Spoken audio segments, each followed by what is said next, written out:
Hi, so this question has to do with pH. It would have been really great if they had added a picture, but they're expecting you to know the pH scale that looks like this, okay, where 1 is very acidic, so that's your lemon juice, apple juice, tomato juice, okay, neutral is more your water, milk, eggs, okay, and basic substances are things like soap, baking soda, bleach, and other alkaline substances. Okay, and the highest you can go is a 14. Okay, so 1, very acidic, 7, neutral, 14 is very basic.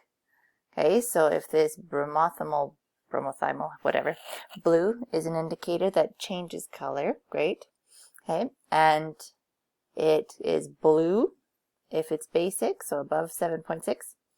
It's green if it's in the neutral range. And if it's below acidic, so it's below 6, then it's acidic, then it's going to be yellow. So if that indicator is yellow, okay, that means it's been mixed with an acid. So the idea is you're supposed to know which one of these is an acid. Lemon juice, acid, yep, that's the right answer. Baking soda, nope, that's a base. Drain cleaner, nope, that's a base. Distilled water, that's neutral. Okay, so that's how you do that question.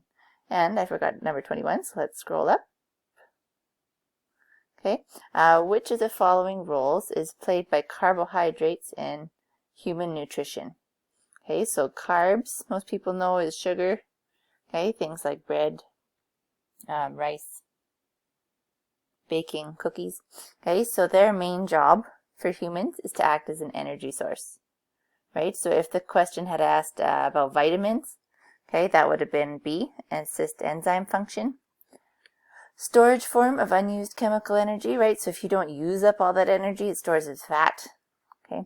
And a structural component of cells in the body is protein, right? Let's go ahead to number 23 and 24. So in some electric power plants, they use water pumped in from rivers to absorb the excess heat they produce. The warm water is then returned to the river.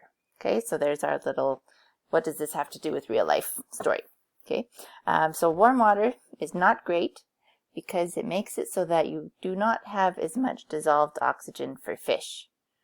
Okay, our fish like lots of oxygen because that's how they breathe.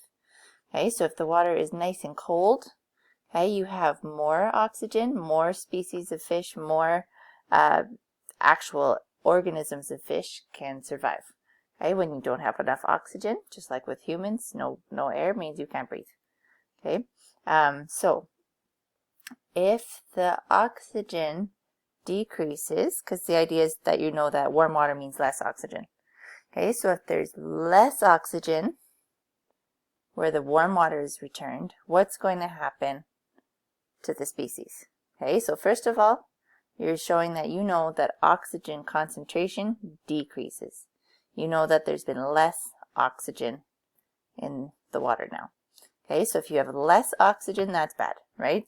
So you're going to have less variety of organisms, so less different species of organisms.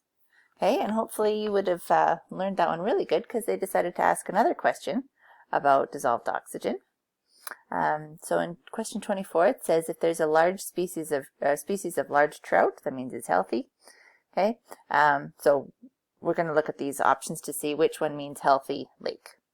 High dissolved oxygen, yes, we want that one. Okay, high dissolved oxygen is the right answer. Low dissolved oxygen, that's bad. High water temperature, that's bad.